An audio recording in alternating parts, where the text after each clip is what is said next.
and it's their intrinsic And then, nature. this food basically robs you. Sound feasible, sound like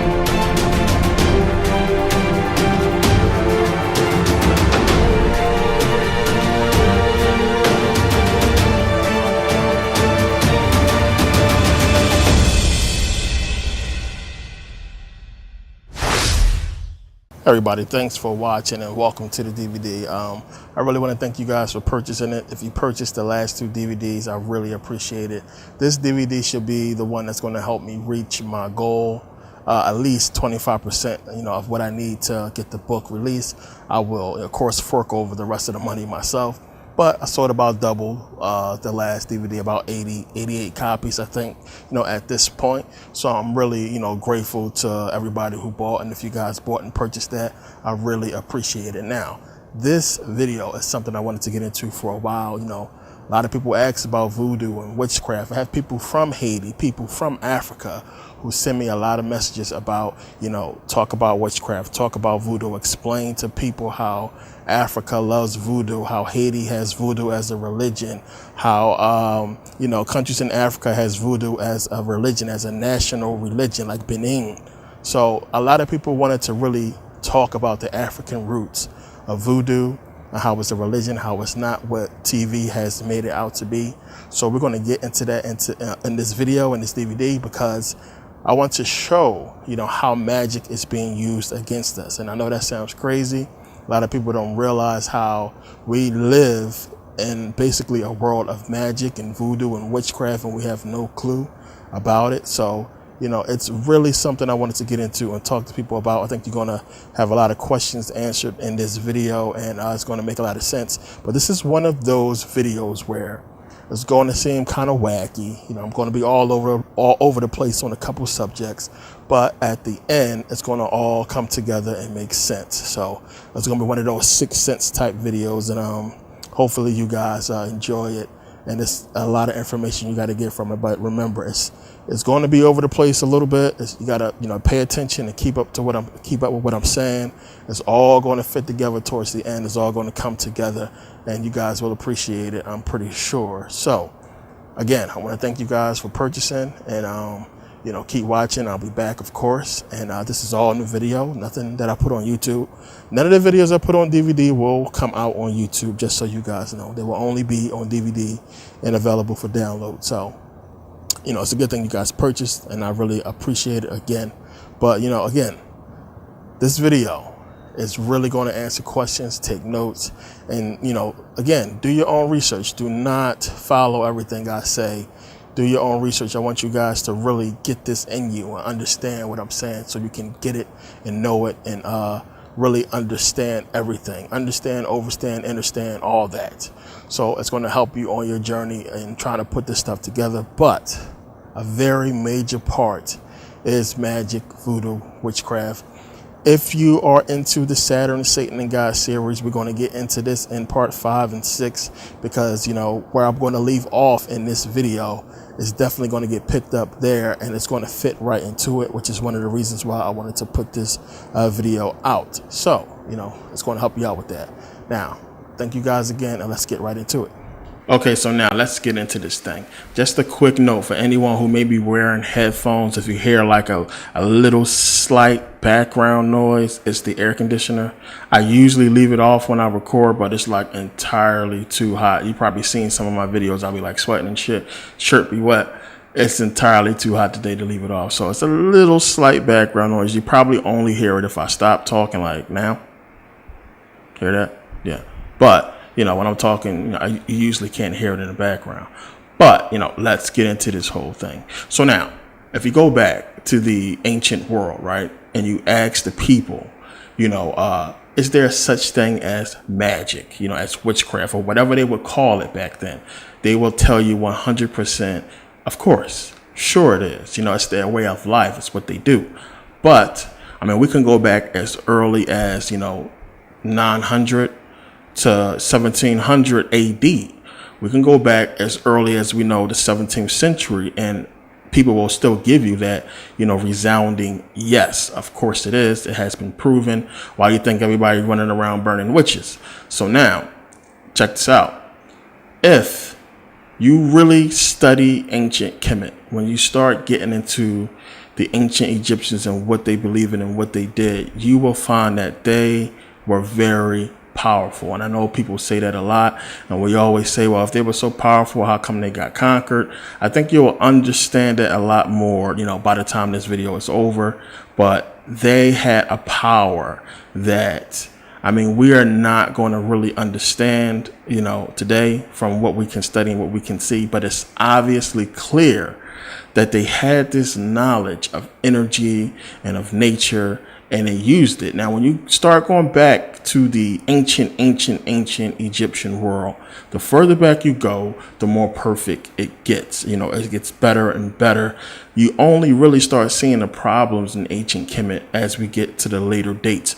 Most of the bad stuff you start hearing about ancient Kemet is like around, the time when, the intermediate periods, the time when it was conquered by the Persians and the Greeks. And those are the times you start hearing, well, Egypt wasn't so perfect, or, Egypt didn't have everything. They ruled for thousands of years. There was nothing, no issues, no problems. Things were going well. There was a spiritual society that was working. The rest of Africa was doing what they did. And you got to understand that they had this knowledge, they had this power. Yet, as we can see around the world, we know it's pyramids everywhere, as I talk about in the videos. You can see that something was going on around the world, that everyone was using this knowledge. Everybody was using those teachings of the ancient Egyptians. So they held this power or this title as ruler of probably the whole planet. And, something happened. But you got to remember, they held this power for thousands of years, yet they didn't use it to completely, cement their power throughout the world to a position where they could never be conquered and they could never be, overrun, or, they didn't really ensure or protect themselves from what we would call war. Because it probably was like unheard of, or they probably couldn't fathom something happening to them, what happened to them. So we know this power exists. They had this energy. They had this magic, or whatever you want to call it. Because when you study ancient Kemet, you see so many civilizations came in and tried to conquer Kemet. It's almost like they had to really teach themselves like war and to fight, because for a long time they didn't need to fight. You remember, they gathered the information about how to, make the chariots and the bows and everything like that, because of war, because of so many people was coming in, and the Egyptians were smart enough to conquer them. It had to take, more people to beat them, because that's how they basically got beat. They got overran by, more Persians. But so many people wanted this power. That's how we know it was there. They wanted that knowledge that they took years and years, to figure out how to get into Kemet, conquer it, and try to get that information. So now, whatever that information was, the Persians, I'm pretty sure, never got it, or got it all, because they spent most of the time of their rulership in Egypt, basically fighting the Egyptians. Even though they conquered, the Egyptians was still civil war. The Egyptians still was trying to take back the country during most of the time of the Persians was there. When the Persians finally conquered Egypt completely and, started to gain control, it was too late. The Greeks came, not too long after, and basically took it away from them.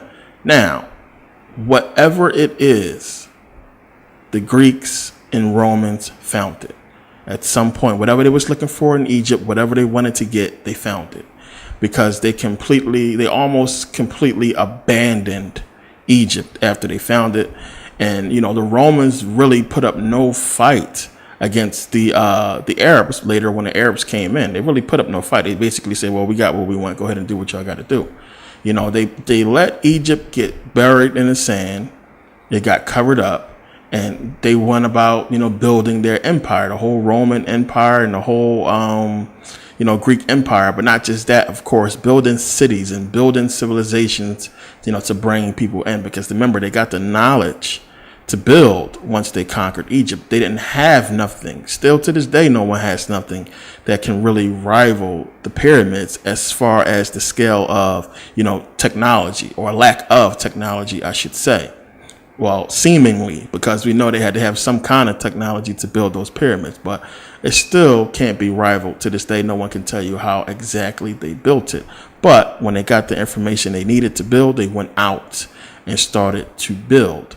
Now, as I said in the beginning of the video, I got to build this up. It's a lot of information you got to get, but we're going to get into everything, I promise you, and you'll have a good understanding of what's going on with this whole magic, voodoo, whatever. But understand, they had to find what they was looking for because they left. Now, think about it. Remember, later, when they started to uncover Egypt, think about all of the gold and diamonds and jewels that they found in Kemet. Remember, all the mummies, they knew that those mummies was buried with gold. The Greeks ruled it for so long. They knew what was there.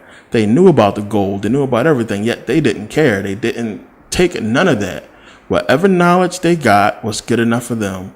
They left. Later, when the Arabs took over, it was the Arabs that went in there and stripped the limestone from the pyramids. It was the Arabs that started, tomb raiding. The whole Egyptology field was created, and they started finding this gold in these bodies and everything. But remember, the Romans and Greeks was already there. They left the stuff. So whatever they got was enough for them. So now, before ancient Kemet was conquered, before, all that happened with the Persians and the Greeks and everything like that, when Egypt still was being ruled by the Egyptians, what was the rest of Africa doing? And this is the thing, a lot of people don't think about that. We always talk about Kemet, ancient Kemet, but we never get into what exactly the rest of Africa was doing. I mean, Africa is a huge continent. So the rest of the Africans had to be doing something around that time. A lot of people like to think that they were just primitive, and nothing was going on. Now, the ancient Africans had their own practices of what we call magic, of course. And if you go into Home or Benin, you find the cradle of voodoo. Now, of course, TV has scared everybody away from voodoo, made people think that it's devil worship, or, these people are evil and they doing something crazy and stuff like that. And we know that people fear what they are too lazy or too scared to take the time to understand. Now, the gods of voodoo are basically nature, the gods of nature. If you watch my Saturn Satan series, then in voodoo, they worship Dambella. Now, Dambella is this serpent god. They call it the god of wisdom, light, energy, and balance. We're going to come to Dambella in that series and talk about Dambella. It's one of the times you will see the actual black serpent or black being cast as a serpent. But, you have some of the main gods in voodoo, Mawalisa, and Legba or Papa Legba. Now, Mawalisa represents male and female energies. They personify the sun and the moon. Together, they create the hermaphrodite bisexual god that symbolizes divine energy or divine unity. Now, in voodoo, twins are worshipped. Twins are a big deal. So, I'm a twin. I got a twin sister. So, yeah, it's pretty cool. But, they personify the sun and the moon. So people who really get into voodoo will understand what's going on and how this is really about energy, as we're going to get into. Then you understand the worship of these certain gods. It's just like I tell you in previous videos about how they use things, so when you look at, like Papa Legba and, Mawalisa and, these physical things that they use to represent spiritual things, it's how they tell the story. As I was saying before, like Horus and Osiris and stuff like that, you got to understand they represent principles. These are not beings that actually exist. They had to make them beings so you can understand what's going on. It's the only way they can explain it. So it's just like Jesus. I can't just tell you, you are this being, you are energy, you can do this. I have to give it to you in a way you can understand. So it's like me telling you a story and using stick figures to tell the story. You got to really wrap your head around this, because if you don't understand this and you start looking at voodoo on the surface and looking at the things that go on, of course, to you, it's going to look weird. It's going to be scary, but you need to understand what this stuff represents and what's really going on. They show this in a certain way, and they take it out of context to fool you, to scare you, and you're going to understand why in this video. Then we have Papa Legba. Now, most of you know who Papa Legba is. Everybody knows who Papa Legba is if you study this stuff. You've probably seen him in movies a bunch of times and didn't realize who he was. Now, Papa Legba is the guardian of the spiritual gate, or the door to the spiritual world. He guards it. He is the god of the crossroads. Now, every voodoo ritual begins with invoking him and ends by saying goodbye to him. Now, he guards that spiritual pathway. Even if you wanted to communicate with, energies or spirits on the other side, you got to go through Papa Legba first. He is also the messenger, so he can interpret to you what the spiritual world is trying to tell you. Now, it's one thing to, get a message or, try to communicate with the spiritual world. But if you want the spiritual realm to do something for you on this physical plane, Papa Legba always requires a blood sacrifice. Think about that. This is why you see in voodoo, they sacrifice chickens and goats and stuff like that, with the blood, they, wring it out or whatever. And they rip out the tongue and, they burn it, and they use the tongue to figure out if the ritual actually worked or hit its mark or not. This is why they do that. I know a lot of people are going to say, well, that's crazy, but you eat chicken, so be quiet. But this is what they do. When you get into this, as I said, and I'm going to say this because I want you to understand with this stuff, you got to understand what's going on and stop letting TV get in your head and make you think this stuff is some kind of weird, crazy stuff when these people do far more sick things than that. I mean, I think shooting a deer or a buck and cutting out its heart and biting it and drinking its blood is something far more sick because they do that for nothing, for sport. So think about that. Now, when you see them do these rituals and stuff like that, you got to understand that in voodoo, it's always for, of course, a purpose. And in most cases, I think in almost every case, when they done, they usually consume the entire animal, the goat or the chicken. So now, is this stuff really real? Is voodoo actually doing something? I know a lot of you skeptics would be like, man, it seems crazy. And it's like, what's the purpose? You got to understand, they've been doing this for thousands of years. Think about that. You don't do something and practice it thousands of years if it doesn't work. Voodoo is 100% proven to work. It's one of those things where you have to be there to get it and understand it. TV won't put it into perspective, but it is proven. So what do I mean by proven? People who actually went out and did research on what's actually there. Listen, it's some, fearless white boys out there who go out there and document this stuff. It is 100% proven to work. I seen a man talk a chicken to death. I mean, it's crazy. He was speaking and smoke was coming out his mouth and his nose and his ears. And the boy was holding the chicken and the chicken just was like making noise and the chicken just died. Dropped the chicken just died. Talked it to death. So, it's proven. It's something you don't want to play with. But consider this also. In 1996, Benin made voodoo their national religion. Later, Haiti did as well. So consider that. It's not something to joke around with. Now, as many people who practice voodoo, but there are very few who become, voodoo priests. There are very few who are proven to have actual powers to actually be able to do the stuff. So it's what they call having the gift. Some people have the actual gift and they believe that, if your mother or father had the gift, then most likely you might have the gift. So what happens is when the voodoo priest is getting ready to die, he passes along that knowledge to the child, to, usually it's his own child, to his heir. But if he doesn't have a child, or, what he does is he consults the oracle through the fire. I'm gonna explain that later. And the oracle will let him know if his child is, worthy of having that knowledge, or is it somebody else? So if it's somebody else, what they do is they go out into the village and, they gather children. And they put these children through like a year-long process, like a year-long ritual to figure out who the knowledge should be passed down to, or who actually has the gift, the gift. So, if, the parent don't want to give up the child, they actually take the child or kidnap the child to put them through this process. At the end of the process, when it's all done, they send the child back. But they do the process, and when they find the one, then he teaches him everything about voodoo, the innermost secrets of voodoo. They teach him all that stuff, what's really going on. Now, I can basically sit here and talk about voodoo all day, but I will never know what the inner core, the inner teachings of voodoo is, because I never was an apprentice of a voodoo priest. So they have an understanding of what it really is and what's really going on. I have an idea, which I'm going to explain in this video because it fits, but I'll get into that later.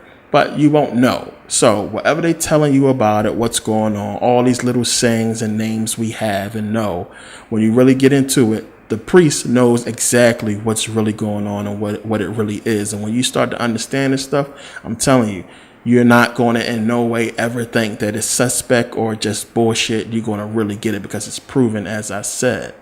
So now you have the master and the apprentice, the child, just like in Star Wars. And as I talk about in previous videos, this is where they get it from. It's witchcraft, voodoo. It's all the same stuff. Now, at its core, it's the same. The practices of a witch or a voodoo priest, different. They do things differently, but invoking basically the same inner power, the inner core, which I will explain later. But in Star Wars, you have the master and the apprentice is taught at a young age. Just like in voodoo, he goes through a process and he grows up. With the Sith, it would be a master and the apprentice. Now, they consider voodoo to be on the dark side, of course, because they teach you that it's evil. So when you really get into Star Wars, when you know about this stuff, I've been studying witchcraft for like at least a good 8 years now, voodoo and all that stuff. I've been into it for a while, really studying it, trying to figure out what magic and what all that stuff really is, because it's something you have to know.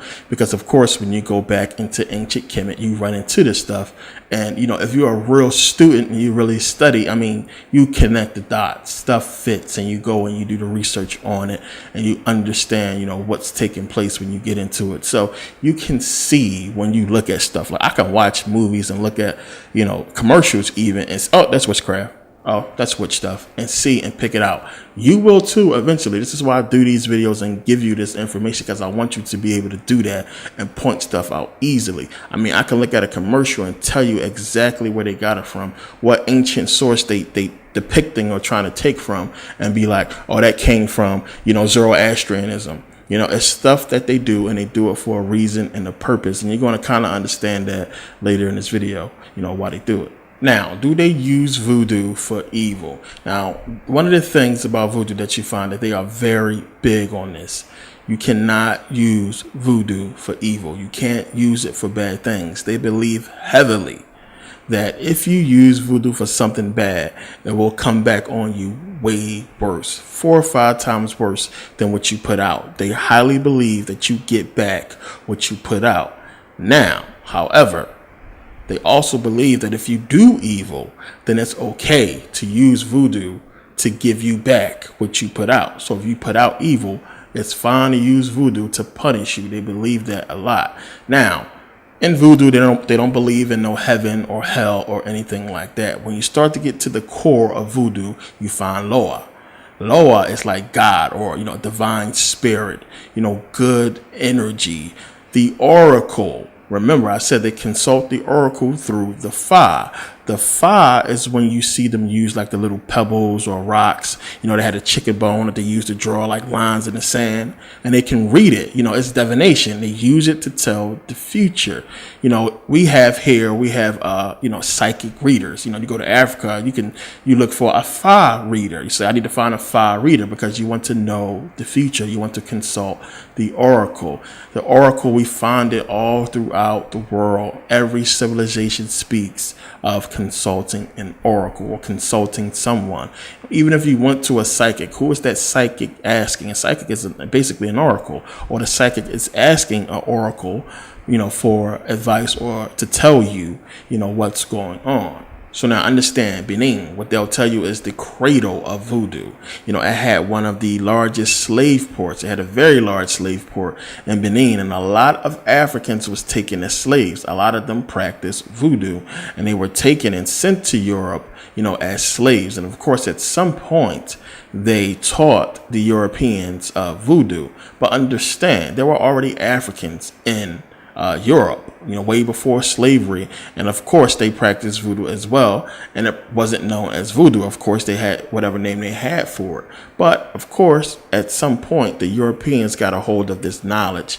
But remember, we talking slave times. Way before that happened, you had, the Egyptian conquest when the Egyptians was taking over, and understand the Europeans already had at the core, at the height of the power structure, they had this knowledge already. But it took them hundreds of years to basically really build their empire before they can really start implementing this knowledge. But they knew already, they had a knowledge of what the inner core of this stuff is. We're going to get into that. But now you have the slave ships gone, of course, stopping before they came to, what we know, major America, this part of America, California, all this stuff. They went to the southern part of America, South America, the Caribbean. The slave ships stopped there first. So we're talking Haiti and Dominican Republic, stuff like that. So understand, the French colonized Haiti, and they took a lot of slaves from Haiti and brought them to what they call New France, which was of course here in America, a major section, almost the whole entire middle part of America was called New France, as you can see, and the whole entire state of Louisiana was French territory. So this is where you get that whole connection of Haiti, France, and Louisiana. That whole Creole connection, that whole thing began with France colonizing Haiti and bringing slaves from Haiti to Louisiana. And this is how that whole thing began. And of course, they brought with them voodoo. So now this is basically voodoo in a nutshell, the origin of it, where it began, how it made its way to America and, other places around the world. It spread through slavery, of course, and because many people was practicing it under different names. But let's go back, further or around the same time frame and look at paganism, because this is all going to connect. Now, when you look at paganism, it goes back thousands of years as well. But when you get to the inner core of paganism, you find the same thing. It is the worship of nature. They basically worshiped or invoked the same powers using different rituals or different, spells and different types of casts and stuff like that. This is what you'll find when you really start getting into this stuff. Now, understand that the name pagan, we didn't really get that name until after Christianity began. So we know paganism is thousands of years old, it's ancient, but we didn't get the name pagan until, the church gave it to us, or the church came up with the name to differentiate it from Christianity. So now think about it. Why would they need to differentiate paganism from Christianity? So you would think that paganism would be so different that there would be no way you can confuse it with something like Christianity. But you need to understand something back then. One, as I said, these religions were called something different. So you would think, most people, when they think about paganism, they think about the Romans and Rome. And you got to remember that Rome was ruled by Africans, by black people. Near to the baths is a triumphal arch, dedicated to an emperor who came to power in 193 AD.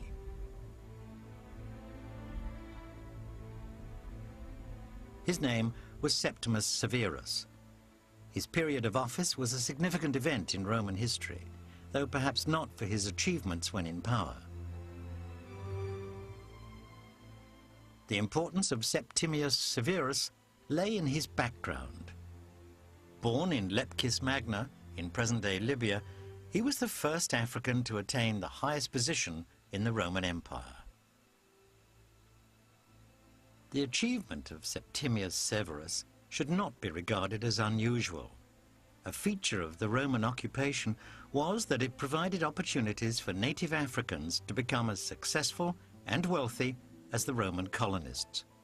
It caused the emperor embarrassment and had to be sent home to Africa. Despite this, Severus's political achievements were supreme, as were his tremendous building projects. Severus died in AD 211.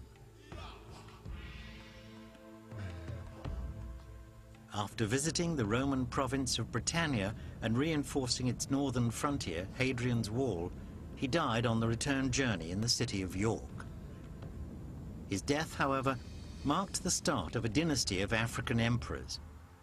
He was succeeded by his sons Caracalla and Geta. Caracalla then murdered Geta and had all his inscriptions bearing his name across the empire erased. These emperors were succeeded by Macrinus and Elagabalus. The dynasty eventually came to an end in 235 AD with the death of Alexander Severus. Now, they'll tell you, as he said in the video clip, that they allowed the Africans to rule. We know that's bull. We know the Africans was there long before any European face came and showed up there. So the African was there. Now, common sense should tell you, one, that if there was an African ruler there, there had to be African people there. There had to be black people. This is where you get into all the rumors back then of Rome of, the first pope being black and this and that. See, we know, as we always talk about, they cover up our history, of course. But you got to understand, of course, Rome was black. It was Africans there, long before the Rome we see now. So common sense to tell you, black people was there. And we know if paganism is ancient, which meaning before Christianity, that's most likely the religion that the people was using back then. So black people were pagans. Of course, as I said, it wasn't called paganism. So when you hear that name, don't feel some type of way. It was most likely the same thing as voodoo. It was the same type of religion, same practices, but practiced a different way, different rituals and stuff like that, invoking the same powers by different names. The same thing. You got to understand that. It's the same thing. So what happened is later is you had this stuff being spread and different civilizations gave it different names. That's all basically what happened. But understand, as you can see, you had these African rulers who ruled in Rome until, of course, later, the full conquest happened. We started getting the papacy and the church and stuff like that. Now, were there African Christians or African Christianity, after paganism and stuff like that? Of course, because everybody was converted. They were switched. There were laws. Remember, Constantine made it a law. You had to be Christian. He converted from paganism. That's supposed to be a rumor, but of course he was pagan first because it was there before Christianity, and they wasn't worshiping nothing before that. They wasn't Jews. They was worshiping paganism. They were pagans or voodoo or whatever name they used before they called it pagan. You understand what I'm trying to say?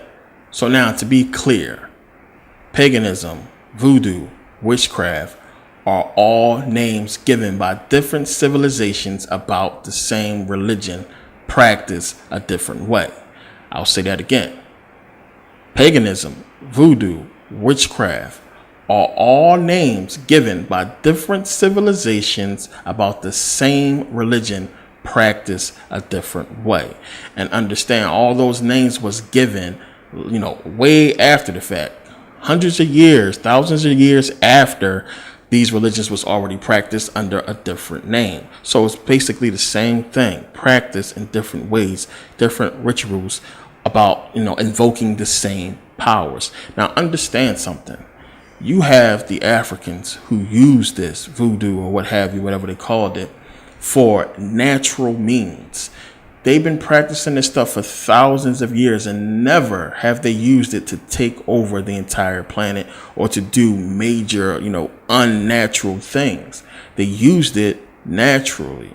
This is why Africa is looked at as primitive. Everything was nature, living off. They didn't build no, crazy cities and civilizations. And when you look at what the Egyptians did, we're talking about stone and gold still. All natural things. Everything is natural. Nothing is, fabricated and, switched up or mutated and used into something that is unnatural. It's all natural stuff. So when you take a power like this, a knowledge like this, and give it to a people, to these Europeans who have no concept of real spirituality, but of only materialism, they're going to, of course, use it for something that's not natural. Now, of course, the Africans had knowledge of a different side of this power, of this voodoo, if you will, and they never touched it. They never used it or tapped into this because they knew it would lead to bad things or evil things. But again, when you have a civilization or a group of people who get this knowledge, they're going to tap into that and use what they call, or we call, the dark side of voodoo, or the dark side of the force. And this is what it's all about. Again, Star Wars and everything is getting into this stuff, and you got to understand and think about what's being, used in these movies. And a lot of people won't figure this stuff out because they're too busy watching the movies and not reading the books and not studying. But you guys got me. I'm here to give you this information, and you're going to get this knowledge and you're going to understand this stuff. So that's what I'm here for, to help you all out. That's my purpose, and you'll understand that. But you really got to think about this, and it's not something that's spooky, as you're going to see in this video as we go along. This is energy. It's power. If you've seen my video on human energy, and I recommend that you watch that if you haven't seen it. If you've seen that video, you understand that, as I prove in the video, energy, this human energy, is not spooky. It's not nothing fake to be, just brushed off as crazy talk. It actually exists, and it's proven to exist. So now understand, body energy, human energy, is not spooky. It's not scary. It is a normal thing that has been proven to exist by science and by medicine. We actually have a biomagnetic field projecting from our heart and from our brain. Cell activity, tissue activity generates an electrical field that can be detected on the surface of the skin. Now, the laws of physics tells us that an electrical current will produce a magnetic field. So that's why we get this field around our heart and around our brain. Now, we experiment with this energy all the time. When a TV is messing up and you grab the antenna, it fixes. We take balloons and we rub it on our hair, and poof, you got crazy hair all over the place. You get the balloon to stick to your hair. If you put it on the wall, it sticks to the wall. How does this work? So now understand, every single thing in the universe is made up of atoms. We're talking electrons, protons, and neutrons. You need to know that different materials have different amounts of attraction for electrons. So if you take two different materials and you rub them against each other, one will steal electrons from the other. So when you take a balloon and you rub it up against your hair, it will steal the electrons from your hair, causing your hair to become positively charged. The balloon will be negatively charged, and we know opposites attract in physics. So when you rub it up against your hair, it causes your hair to, stick to it and follow it. And since your hair is positively charged now, they won't stick together no more. They'll be kind of separated for a while. And when you rub that balloon up against the wall, the electrons in the wall will basically move to a different position behind the atom, causing that area on the surface to become positively charged, and you can stick the balloon to it, for a while now. Now, it'll stick there for hours if there's no moisture. So this really works in a dry atmosphere, a dry room, because if it's any moisture, the moisture in the air will steal the charge from the balloon. So there's proof positive that we are more than just material beings. We are more than just physical beings. We are, in fact, energetic beings made up of billions and billions of atoms. Now, the thing is, this pen is also made up of atoms. So how is it that we can walk and talk and function and this pen cannot? And that is because of consciousness. We are aware of ourselves. This pen is not aware that it exists. It's not aware of itself. So we are aware, we are conscious. But the thing is, are we conscious of our consciousness? Are we conscious of the fact that we are conscious? And what I mean by that is, when we examine the subconscious and the conscious, the subconscious and the conscious is totally separate. The subconscious basically takes in all the information. It decodes things, and it sometimes passes that information to the consciousness. So the thing is, you can pick up and learn songs. Your subconscious can learn a song without your conscious even knowing it. So you don't physically sit down and try to write out the words to a song, but next thing you know the words to a song, and you singing a song, and you didn't actually go and set out to try to learn it. It's because your subconscious picked up on the words, picked up on the song. Now, this is why we mess up a lot of words to songs as well, because we didn't consciously learn the song. We didn't consciously write down the words. And our subconscious told our conscious what we think or what it thinks the word is. So when we actually go and do the research, it's like, oh, that's what that word was. That's what he said. Because we went and did the actual conscious research, if you understand what I'm saying. Now we need to understand how amazing this is when a body heals itself, when a scar repairs itself. If you take a knife and you slice the couch, it's not going to magically sew itself back together. If you rip a piece of paper, it's not going to fix itself. Now, science and medicine tell us that, when we get a scar, that the cells in our body will basically regenerate that area and repair it. But what's taking place is you have action occurring without you physically doing anything. So when we have a rip or tear in our jeans, we physically sew it back together. But when you get a scar on your arm, you don't physically do anything. It happens. The cells regenerate the necrotic area or the damaged area, and it repairs the skin without anybody touching or moving anything. This happens consciously. Your subconscious heals this whole wound. So, if a plate fly across the room or if a chair start flying, we would call it magic, or we would say it's some kind of demons or something like that. But since this happens on a microscopic level, we don't realize what's taking place. We don't realize what's going on. But there are things actually moving. There are things actually repairing and replacing other things. There's physical movement taking place without us physically doing anything. Now, if I was to get a knife and slice the arm of a dead man, nothing would happen. That scar would not heal itself. So this is just more proof positive that we are more than just a material physical being. And this is not something that happens normally within our skin. This is proof positive that we have a energetic being within us that is making these things happen. We have a consciousness or a subconscious that is repairing our body and repairing our skin, repairing our organs. So now the name pagan was created around the 16th century in French colonial Haiti.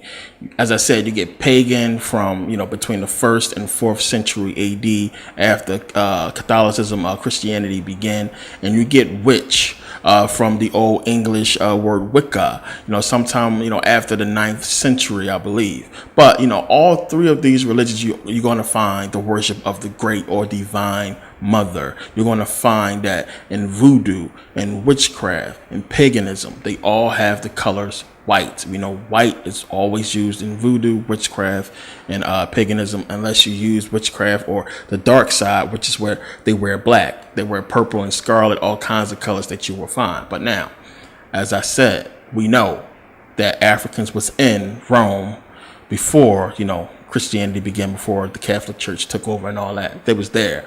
So when you have the beginning of Christianity and, the whole Pope, raising up the Catholic Church and everything, most of the members in the beginning, they were pagans.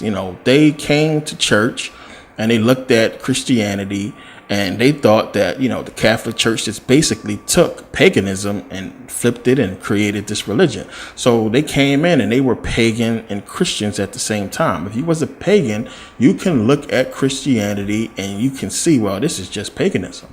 We worship, the Holy Mother, and we worship the Divine Mother, and they have, the Holy Mother Mary and stuff like that. They can see through it. This is why the Catholic Church had to differentiate it. They had to separate it, paganism from Catholicism, Christianity, and break it apart, because it came into conflict. Of course, that would happen with Christianity. But the question is, why? Why would they want to take it? Come up with this whole New Testament, because when you get into the New Testament, it's basically the same. As I said, in voodoo and witchcraft and paganism, you find the worship of nature, the worship of the heavens, the stars and stuff like that. When you just go to the Vatican and look around, you're going to find the sun, you're going to find the moon, you're going to find all kinds of these symbols that's completely 100% pagan. Witchcraft, it's all over the place. So now in England, you had the pagan religion or witchcraft. Remember, in England they call them witches, but basically, again, it's the same thing. But you had the spreading of the religion. It was so many pagans and witches. I mean, they actually existed under the same name at the same time. Later, you had pagans and you had witches, but really, again, at its core, it's the same thing. But you had so many witches, started to come out in England. And it's one of the things they don't talk about. They don't get into it. Is this long, drawn out war, this long, drawn out protest of witches against the church. It was, a huge thing where you had these people who was practicing this religion. We're not going to really know what they called it themselves because it's gone. Of course, the conquerors always change, the past. And we don't know what they called it. But you had this huge uprising because you have in paganism, you have in witchcraft, they have the Mother Earth or the Holy Mother. In paganism, they have the Mother Earth and they have the horned man. So you have in Catholicism, Christianity, you have Jesus and, or God and the devil. So they would look and see you have this man, Jesus, and then they can see this horned devil. And of course, again, when they start looking at everything, they can clearly see that this is paganism. This is witchcraft. This is our religion that you dudes are distorting and creating this whole thing. So, of course, there was conflict. And you had this whole huge propaganda campaign grow up, this whole smear campaign against witchcraft, against paganism, where, they said that it was all devil worship and these people worship the devil. So in 1320, you had Pope John, who basically authorized the Inquisition to persecute witches. And then about 1480, you had Pope Innocent VIII, who authorized Kramer and Springer to basically come up with a systematic persecution of witches, of pagans. And, pagans went and hid, that's why paganism disappeared, because there was so many pagans getting caught up and killed. And then when you fast forward to England, when they call witches now, which is basically the same thing, you had a lot of them come out because there was so many of them.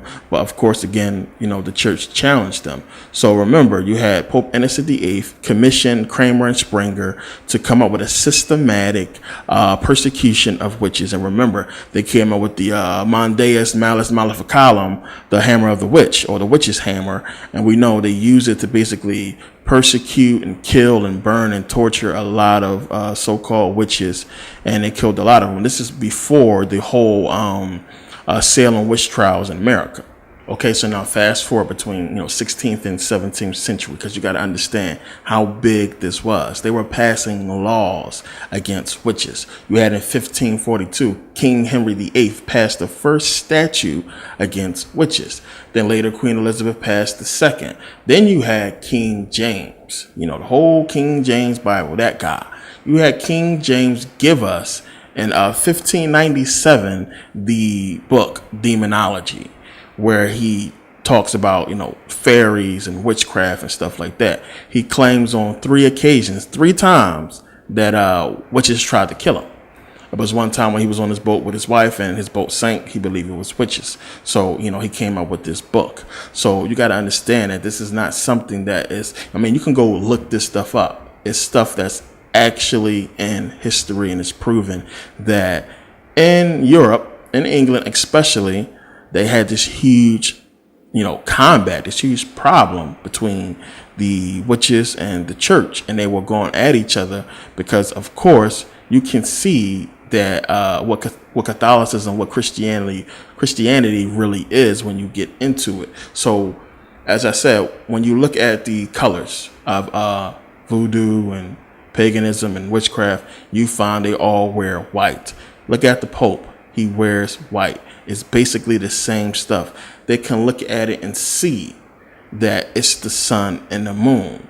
When you start getting into the New Testament, Jesus is the sun on the cross of the zodiac, as I pointed out, and as many people have pointed out. Mary is the moon. When you see the depictions of her, you will always see Mary with the moon. It's the same. As I said in the beginning, you have the personification. When I said that the twins represent the sun and the moon, Maolisa, the sun and the moon personified. So it's the same thing in all these religions. You have the sun and the moon personified, and Christianity as well, with Jesus being the sun on the cross of the zodiac, Mary being the moon. But also you have Jesus the fish. When you look at this thing, when you start getting into voodoo and witchcraft and paganism, what is it really? I mean, when you start looking at it, you start finding the heavens. You start finding, you know, the sun, the moon, the stars, the zodiac. You start finding these signs. It's all in there. It's what they worship. It's nature. People think about nature as just being on earth and trees and stuff like that. But it's the wind, it's the sun, the moon, it's the stars, it's the heaven. It's all, you know, one big thing. Now, the whole Jesus fish thing. Now, the Jesus fish, what is that? That is the Vesica Pisces. Now, we're talking about, again, astrology, the zodiac. Now, when you take the flower of life, you have the first circle. When you add the second circle, you see right there in the middle, you get the Vesica Pisces, which looks like the fish, and it's the symbol they use for the Jesus fish. Also, of course, Vesica Pisces. Pisces, when you look on the zodiac, you can see is a fish. So those two circles together creates the Vesica Pisces, but it also represents the opening of the female womb. What comes out of the female womb? You have a child.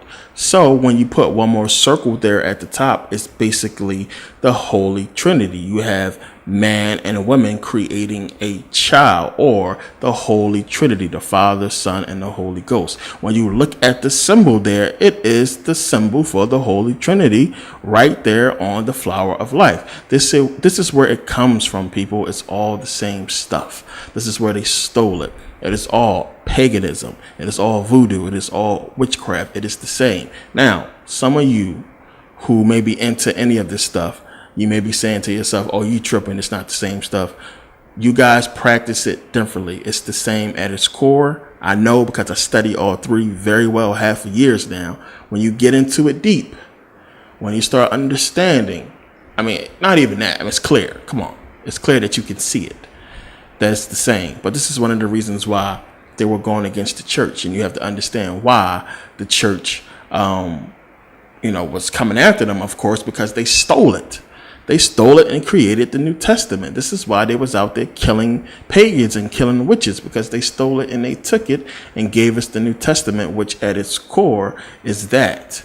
So when you go back to King James and you see he created this whole demonology book, coming at the witches and all that stuff, you can see why later he gave us his King James version, where he basically coded witchcraft in it. That's the code. It's all the same. He coded it. So you see why they used him, why they got him to do it, because he already had an affinity against these witches, and they used him to code it. So again, yeah, King James was a Mason.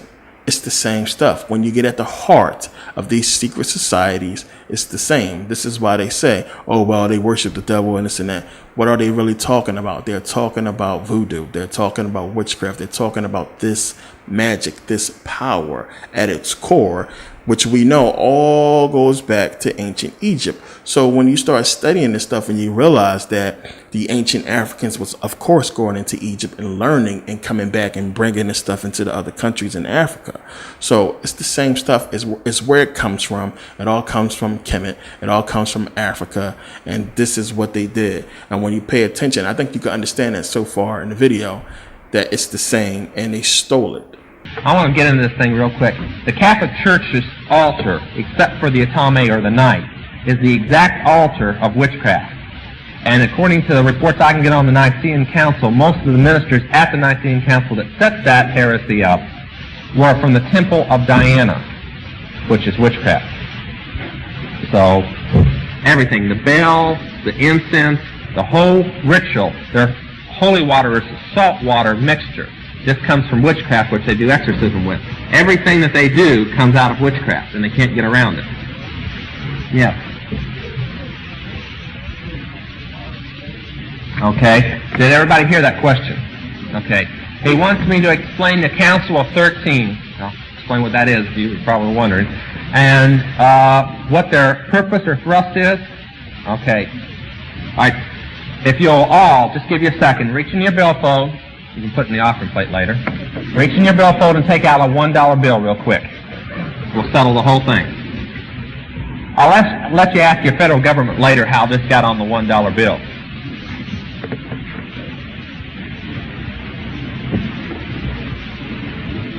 Okay.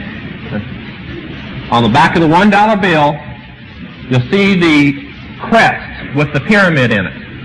Now, Dr. Rasmussen has upstairs the whole crest. You only have the words left out of it on the blocks. But there are sections. His is a little behind time. There's a few new organizations. His dates back to the 1800s. But that pyramid in the Illuminati consists of 3 pyramids and a sphinx, but their crest is this crest. The Illuminati is the occult organization that we belong to. It means the light bearers.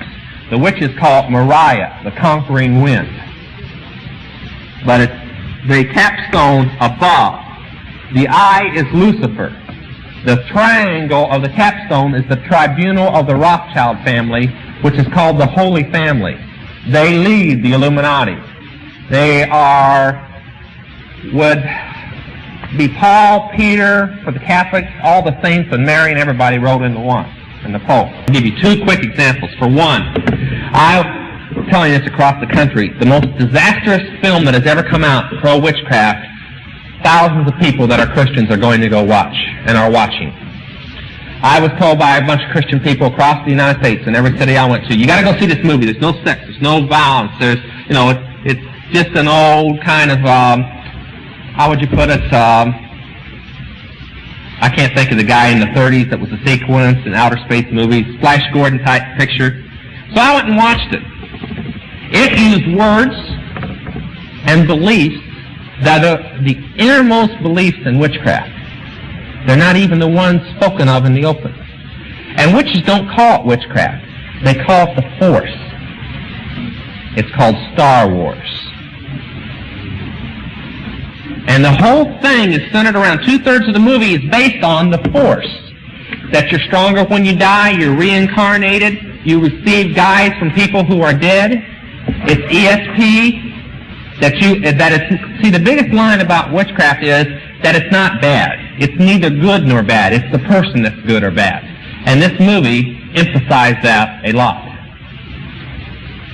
That witchcraft was okay as long as you were a good person. So, adults, before you let them go. And the other one I want to hit real quick is how many remember Bewitched? It's probably one of the main reasons that witchcraft grew, it and Dark Shadows. Bewitched was written by a witch. The belief of witchcraft is you're born a witch and that the mortals, or everyday people who don't practice, are dummies. You remember that in the thing? Well, they never got into, it was more of a comedy, they never got into witches' ceremonies or Sabbaths or anything like that. Last night a person asked me to watch who had gotten to read the script of the new one, Tabitha. So I watched it. It had witchcraft all through it. Real witchcraft. Ceremonies, Halloween, everything. They're coming out stronger now. You better watch what your kids turn on the TV set. Now, I know a lot of you probably seen that whole John Todd video, and we know John Todd used to be a witch, and he had supposedly converted to Christianity after he realized he was basically worshiping Satan or what have you, or he got a message from God.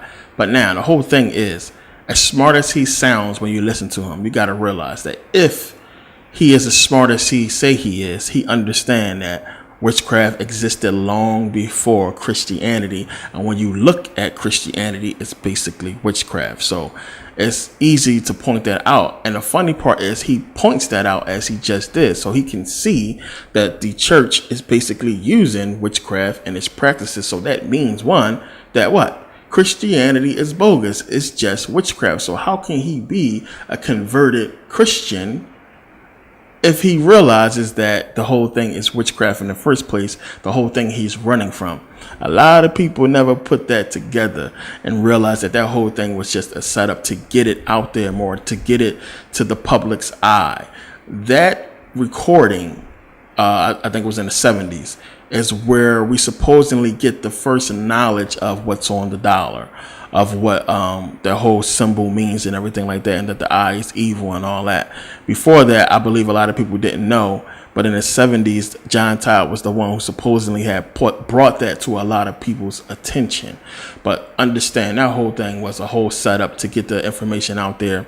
As I say, in the occult, which just means the hidden, everything must come to light.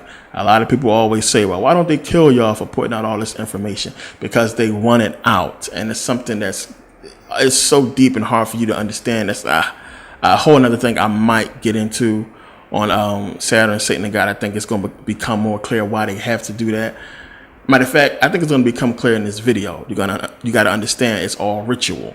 So yeah, the truth must come to light.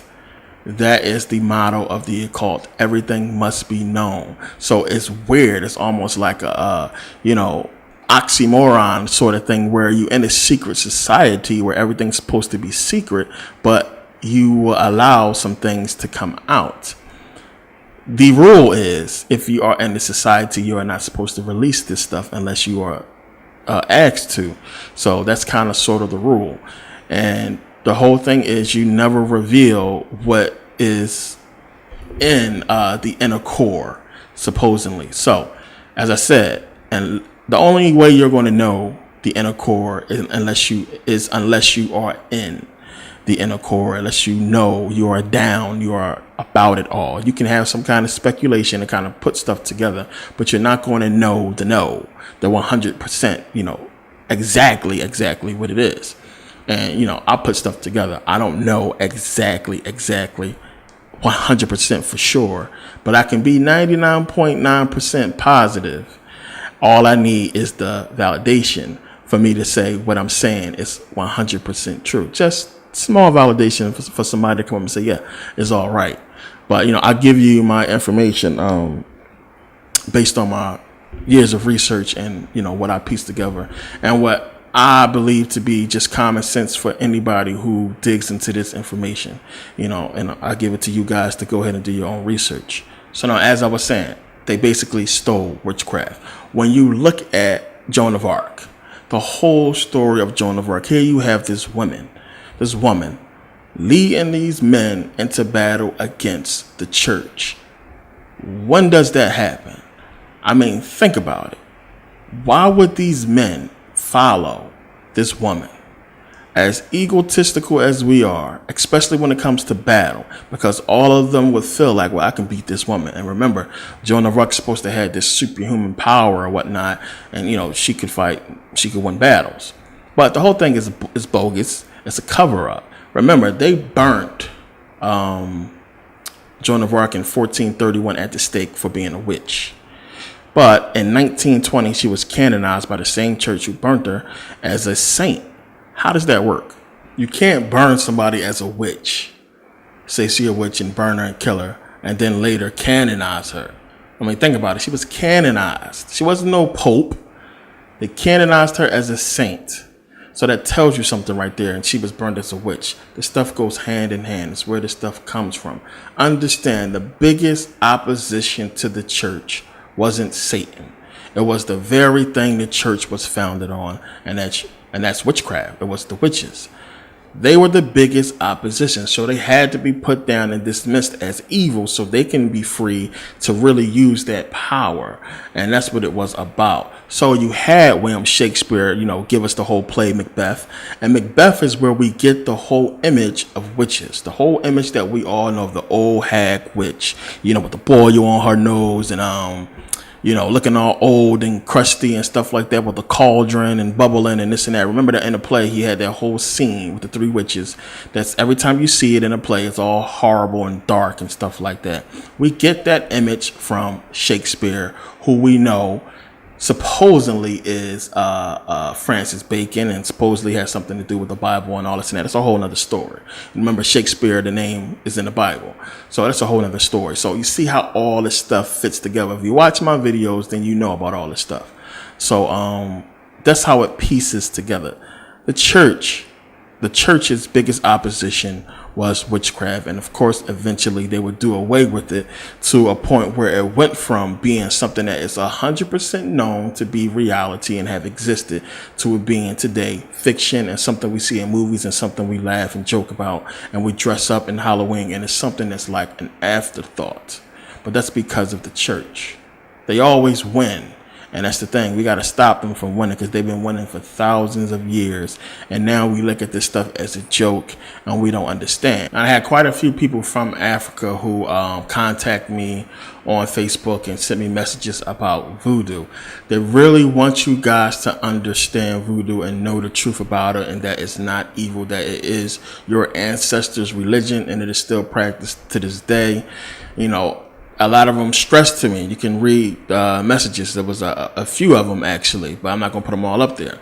But a lot of people want you guys to know, and they ask me to really put out the truth on voodoo so you can understand that it's not what you think it is and that you guys should really understand it. Now, that whole part, everything I just said before, what I just said, is just a quick summary on voodoo, paganism, and witchcraft. Of course, there's a lot more into it, but I don't have time, unfortunately, to get into it. All of these religions have more deeper inner meanings and stuff and rituals and things like that when you get time you should dig into and understand a lot more intimately. But unfortunately, I am strapped for time. I really can't put everything in here, but everything that I told you is what you're going to climax to eventually when you start getting into it and following it. If you follow it in truth all the way through, if you don't find some stuff that you like and then just stop, because that's what people do when they research stuff, and when they research religions, when they find things they like, they stop and they just immerse themselves within the religion instead of following it all the way through to its origin and its true meaning and everywhere it leads you. So when you study these three, this is where it will lead you in truth. And I just gave you that truth. You're going to trace it back to the church and see that they stole it and that they're using it against us, as I will show you in a second. But this is a summary of all of that. And, now I want to show you how exactly they are using this stuff against us and in what ways. And who better than to kick this whole thing off with than the man who basically took the knowledge of this to the next level, who took the inner meaning of this stuff and really perverted it and took it to a whole nother level and really is responsible for the culture we live in today. And of course, that is Aleister Crowley. And a lot of you have heard of him, you know about him, and he really he embodies what this stuff really is. And he really took it to another level. And, because he was rich and born rich, he really didn't have to, do so much and use it so much in a lot of evil ways, because if he did, he could have wreaked some havoc, and he did. But he also is responsible for inspiring a lot of people who you look up to today, a lot of musicians and rock stars and rappers and stuff like that. He is responsible for, giving the power over to the next generation and putting it in a way, articulating it in a way where people can understand it on these terms, on this plane here, us. And a lot of people don't touch Crowley. A lot of people are scared to death of his books and stuff like that. And you can't escape him when you study this stuff, So of course, I have his books. You can't escape it. You have to understand what Crowley was talking about and what he got into. And yeah, some of the stuff is going to be like, what the hell? But if you don't understand Crowley's humor and, how this dude delighted and talked about smelling women's farts and stuff like that. I mean, he has poems about smelling farts, and he is he's a weird dude, but you got to understand him. This is not me promoting him in any kind of super positive way, saying he was 100% great and this and that.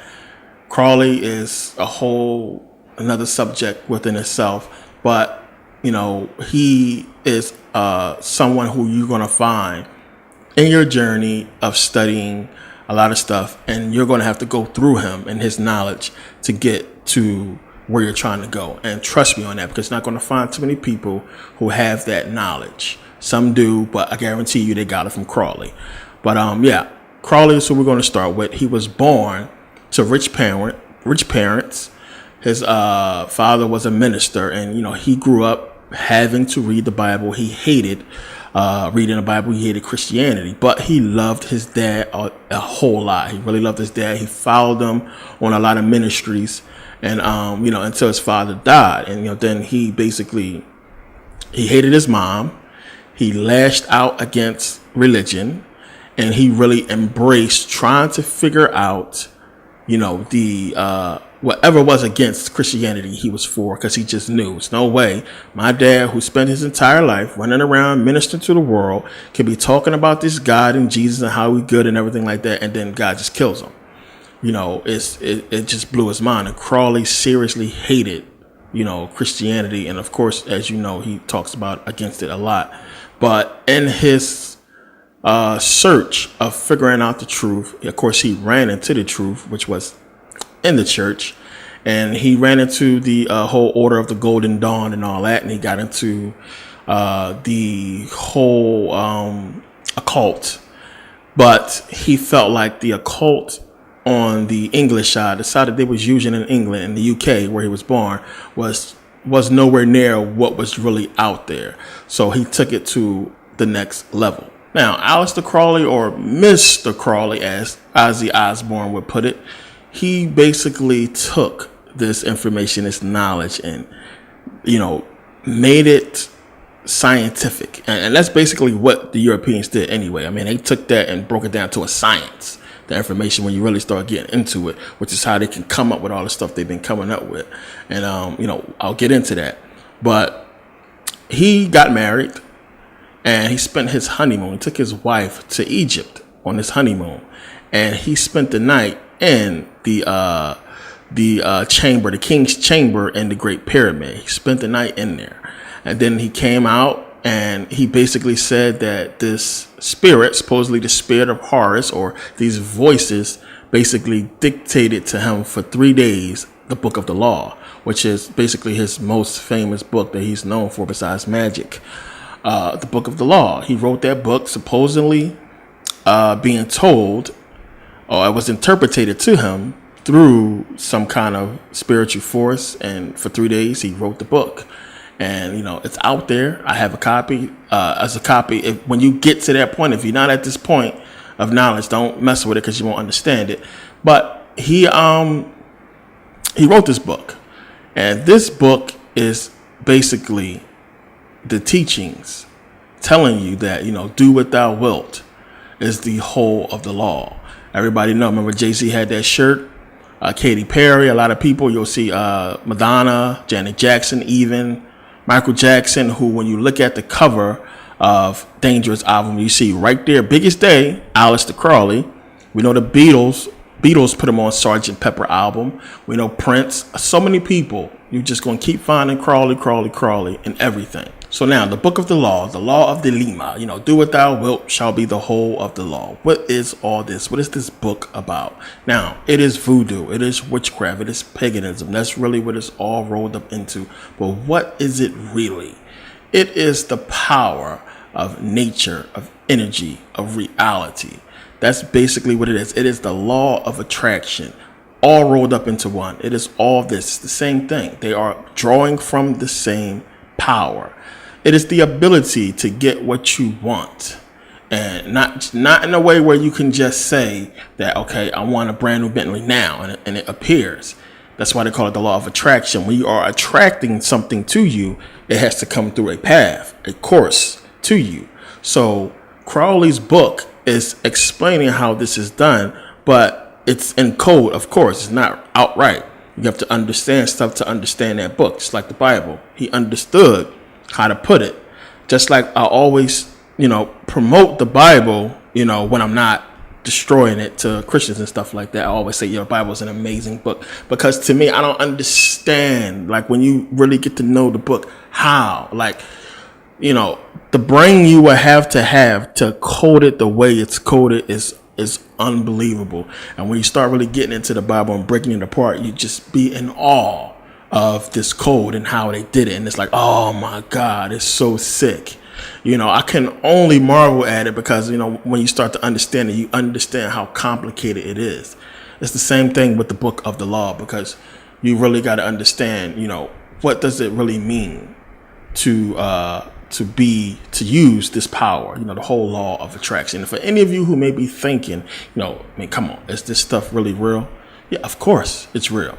I mean, they've been using it against you for years. It's working against you right now, except you don't realize it. You don't understand it or recognize it as a power, because to you it is something that is normal. Now, I'm going to get into that. So again, going real quick back to the church, as I said, they spent thousands of years, hundreds of years, building their empire, building the structures and the churches and the building to get ready to implement their plan. Because, as I said, they got the knowledge already. But before they could finish building, that knowledge had already spread. Because remember, the whole war happened, and there was Egyptians who was fleeing. They fled into Africa, and they still, they had that knowledge. So, they kept that knowledge, and they spread it. It spread, throughout Europe and in Africa. And then when they was taking their slaves, it spread. So now they can look at it and see that, well, wait a minute, shit. We stole this. This was ours. How do they know the inner workings of this power? So they had to, enforce their plan and destroy it and make it look like it's something else, that it wasn't. And because they wanted to use it for themselves. They wanted to use their power. So now, again, when you look at ancient Egypt, when you start looking at voodoo, witchcraft and all that, you see, as I said, it's all about the heavens. It's all about, the stars and space and everything like that. The ancient Egyptians worshipped outer space, basically. They built the pyramids to align with the stars on Orion's belt. And you find that all over the planet when you find these ancient monuments aligning with Orion, aligning with the stars. This is not a coincidence. This is done on purpose. So we can see that, the sun and the moon, they worship, stuff like that, that this is what it was about. So the ancient Egyptians, as above, so below, they believed in all that. They believed in what you get back what you put out. And this is what Crawley figured out when he went to Egypt. All the stuff Crawley did, and he was known as the beast and all this and that before he stepped foot in Egypt. But when he stepped foot in Kemet, that's when he became Aleister Crowley. That's when he really became really well known. When he came back and he put that book out. That's when everybody knew, well, wait a minute, this dude knows some shit. And when you look at everybody who follows Crawley, Michael Jackson and all of them, the Beatles, everybody, they are proof that he knew what he was talking about, and he found this power. He knew. The church they didn't bother Crawley. Understand that, because he, in some ways, taught them new levels. And a lot of people will say that as well. But then you'll also find people, and this one African guy was telling me, he said it's voodoo priests and so-called witch doctors in Africa that make freaking Aleister Crowley look like a mime. I was rolling when he said that, but he said, some powerful dudes out there, but they don't get into materialism, but they are very powerful. And a lot of people, and I guess you would call the African secret society, understand who these people are, and they don't mess with them. He said that even the American military don't mess with them. Nobody touches these dudes because they're supposed to be powerful. But Crawley, he knew some shit. He knew what he was talking about. A lot of people followed his work. And now you can understand why, when you start digging into this stuff, why the church had to take it for themselves. And they basically created this whole umbrella of power, using the church, which today to us don't seem like much, because now we got this whole freedom thing and we can choose what religion and choose this and that. But you got to understand, we're talking about the same stuff exists in Judaism and Islam as well. Come on. You can see clearly in Judaism and clearly in Islam, they got the whole moon, crescent moon. Come on, it's the sun and moon worship. I got into that in my Islam video. If you didn't see it, check it out. But it's the same stuff. So now, how do you get this power and use it against people? Now, if you've seen my whole video that I put out about human energy, the dream world and everything like that, please, if you didn't see that video, it's on YouTube for free. I highly recommend that you watch it. Stop this and watch that video first, then come back to this part where you left off so you can really get this and understand. But you really don't need to do that. You should probably understand now what I'm going to say. But in that video, I was talking about how, human energy can be felt. Now, as I said, they use this power against you every day, but you don't realize it because you think it's normal, everyday stuff. But you have in cases where, a bunch of people are in a room. And if you have two people get in a heated argument, I'm talking about a real heated argument where you see that, fists are about to fly, they getting loud, it's intense in there. Everybody in that room gets quiet. Now, first of all, you have to recognize that one thing right there, that everybody gets quiet and they start focusing on the two that's arguing. And it gets intense, and you can feel the tension inside you. You can feel it, and something is about to go down. Now, none of you look at this and realize that this is power. You think, well, it's just some dudes fighting. This is power. Two people have influenced the energy of everybody in the room. Think about that. Two people have influenced the energy to stop everybody in their conversation. Stop them in their tracks. You were talking, you was conversating with somebody, and you heard this scream or this yell, and you just shut up. It stopped you. It floored you and took your attention to that from what you were saying. That's power. How do you harness that? This is what the church did. This is what this whole system figured out how to do, is to harness that. We're talking about taking someone's emotions, their energy, and changing it into something else. So 1 minute you was happy, you was laughing, everything was cool. The next minute your emotions went from happy to alert, concerned, feeling, the whole emotion of, worry and something's about to happen, tension. You felt the tension. That's power. So now if two people start arguing, I'm talking about a heated argument. They arguing and they pushing each other and they shouting, and they stop everybody in their conversation. It gets quiet. Everybody is focused on them. They feel the tension and they stop and say, gotcha. It's just a joke. They have effectively changed your energy. That's a weapon. That's power. You don't understand it. It's power. You got to realize all this stuff is about energy. It's about emotions. We call it emotions. It's energy. And you got to understand what energy is. You feel it all the time. This is to confuse you. You're going to learn in this video today. Trust me. Because this is going to make a whole lot of sense as we go along. Watch. So they have effectively changed your energy into something that is different. You can call it whatever you want. I'm going to tell you what they call it later. But how do you harness that? Again, this is what the church did. They created religion, of course. You create religion. You tell people there's a good God and an evil devil. This is what you do. You convince them that this stuff is true at a young age. So when they grow up, it's in them and they believe it. You say that, believing in this religion is going to influence your life, either in a good way or in a bad way. So now you have, at some point, everybody doing things according to this religion. And that's what it was all about. So we're going to first use this knowledge to build these civilizations. We're going to scare the hell out of people and get them to come into these civilizations. And we're going to put them under this religion. We're going to base the whole civilization under religion.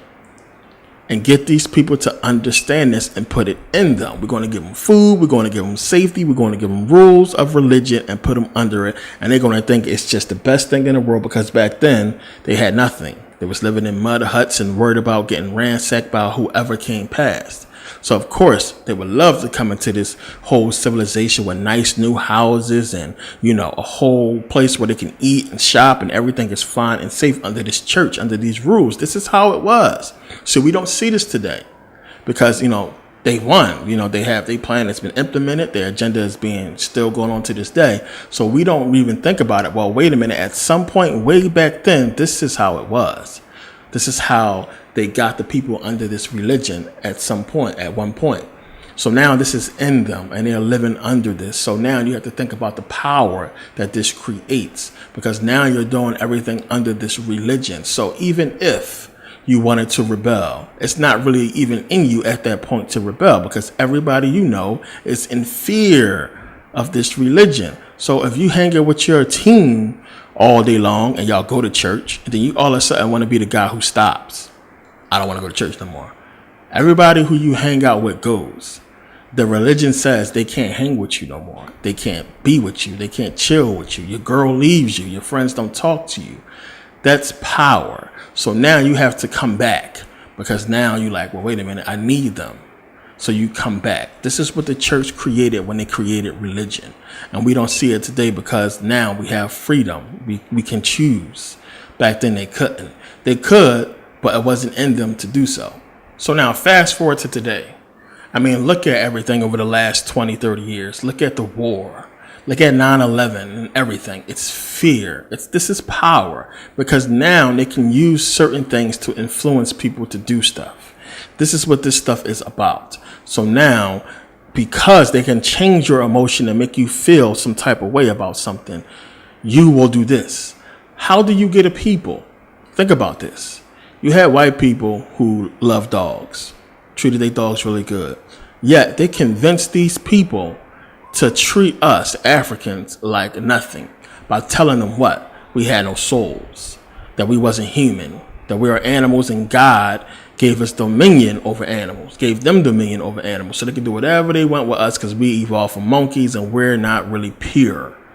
And that flew for a while because they drilled it into people's head. And monkey see, monkey do. People was following everybody else was doing. But of course you had those people who could see past that and see that it was all bogus. But they convinced these people that that's what it was. You know, they created an atmosphere of energy, and that energy affects your emotions. So, I mean, I don't know if you understand what I'm saying, but if I come to you and say to you, you know, excuse my language, fuck you. This day and age, you might laugh, but you go back like, you know, in the 90s, that's a fight. Today, we laugh about a lot of stuff that's like real serious, but, you know, you go back in the 90s, that's a rumble where I come from. So, but still, when I say it to you in anger, you know, you can feel that anger. You know, I just changed your whole mood. Now, supposedly, you got 2 strikes. Everything is all good. I'm going to push your button so you can get in the fight with me and go to jail. To you, you just hating. You just picked a fight with me so I can get locked up. That's all it is to you. To you, it's not power. It's not power. It's just something somebody did, but there's power in me changing your emotions. This is what this whole thing is about. So now think about it. TV, music, what did they create? They created a whole umbrella of power using influence, using TV, music. You got to understand, I talked about this in a previous video, when the whole team that was doing the whole experiment on, you know, the whole wave, you know, waves and particles. I talked about this in the whole video on quantum physics. But when Einstein and them realized that consciousness affects the wave function, to the church and the powers that be, they realized, one, modern man have basically almost came to the same point of understanding that they had, or they came pretty close to an uncomfortable place of knowledge at that point, and they didn't like that. Remember, right after that, we start getting TV, radio, and stuff like that. So they knew that, well, wait a minute, these people are getting too smart, and we got to do something. So we had to be dumbed down and controlled, which is why after that they took control of the whole school system. They started to take control of education. Like, it's tough for people to put this stuff together, but you got to put it together. You had this major event happen that was like world news, that all of a sudden, you know, they wanted to take control. So they created this entire entertainment industry, which is all witchcraft, it's all voodoo, it's all paganism, it's all that power. And you got to understand that. This is why everything is the way that it is. The whole Hollywood thing. Remember, wizards supposed to use magic wands made from the holly tree. So we get Hollywood from its magic. All of that, it's all the same stuff. So with television, I can influence you without touching you. If I want you to like something that is evil, all I have to do is put it on TV and make it look good. Cast it in a good light over and over again. Show it doing things that you like, because I put things in you that you like. And you didn't even know that you probably wouldn't have liked it if I didn't make you like it. This is the power. We just see it. It's just a television show. It's just nothing, just a song. But it's power. It's influence. That's what it's all about. Influence. It's all created to influence and control you and change your energy or emotions and get you to act and do something against yourself, basically. Because in most cases, this is stuff that you shouldn't be liking and you shouldn't be dealing with. We all love hip hop. Everybody like the music, but as I talk about in my videos, really, should we? Think about that. If that doesn't define their power, I don't know what else will. You talking about 1 minute, don't kill people, marching, Black Lives Matter, this and that, but yet you celebrate and dance to a song about killing black people. Women, I want respect. Respect me. I'm not a whore, this and that. Yet you shake your ass and dance all crazy to music by men who tell you you are a whore and you are a hoe. You are this and that. Or I'm just going to use this chick and throw. You dance to music like that. I'm just going to use this girl. This girl is nothing. Or she going to hop in my whip. She going to do this. And you follow it and dance to it. And they just say, oh, I'm just dancing to the beat. Knowing you can hear those words. How do you get a person to do that? That's power. This is what they're using against us. You have to understand they are changing your energy. And you don't realize it because to you it's stupid. It's like, what? It's just a song. It's just a movie. This is the power they have. This is the power of influence. Now, most of you would say, well, wait a minute. I mean, that doesn't sound like real magic. I mean, real magic to you will be what you see on TV. You know, poof, rabbit and this and that out of a hat. You got to understand. You get back what you put out. You hear celebrities say all the time, you get back what you put out. Put it out to the universe and it'll come back to you. Now, that's going to be clear in a second, but I want to get back to this note first, but I'm going to get into that. But you got to understand what they're doing is 100% witchcraft all the time. I mean, look at Disney with Tinkerbell and the wand and all that stuff like that. Everything that they're doing, all the movies about witches and witchcraft, making witches look good, Bewitched. You know what I'm saying? Sabrina the Teenage Witch. They made a cartoon and a TV show. All of it. It's all the same. They took it. They glorified it. They're showing you what they're doing, but you can't understand it. Remember, Robin Williams said, yeah, literally, it's like possession. All of a sudden you're in. And because it's in front of a live audience, you just get this energy that just starts going. But there's also that thing. It is possession. In the old days, you be burnt for it. Talking about, witchcraft back in the day. So, it's many people, many actors and actresses that said the same thing. Johnny Depp, Beyonce said, it's another her. She transformed. They're talking about tapping into this power. So I know you'll probably have that question of, how do you get this power individually? You can see how this whole umbrella that this whole system uses against us of energy works with the influence of your emotions with TV and all kinds of stuff like that. But how does a person use the power as an individual? And it's the same thing. You get back what you put out. You got to know how to put this stuff out and how to get it back and how to receive it. So that's the secret. That's the kicker. And that's what Crawley put in his book, because you got to understand. One, TV is to open you up so you can be influenced. So think about it. Let me break this down. So demons. What is that whole thing? We know it's not no real ghouls around demons and this and that. But what is a demon really? It is whatever's making you do bad stuff is a demon. So if I influenced you to feel good or feel bad about something, that thing, that energy that changed your good energy into bad energy, that's a demon. This is why they say wine and spirits. It's the same stuff, because you'll have your wine and guess what? What's going to happen? You're going to start acting crazy.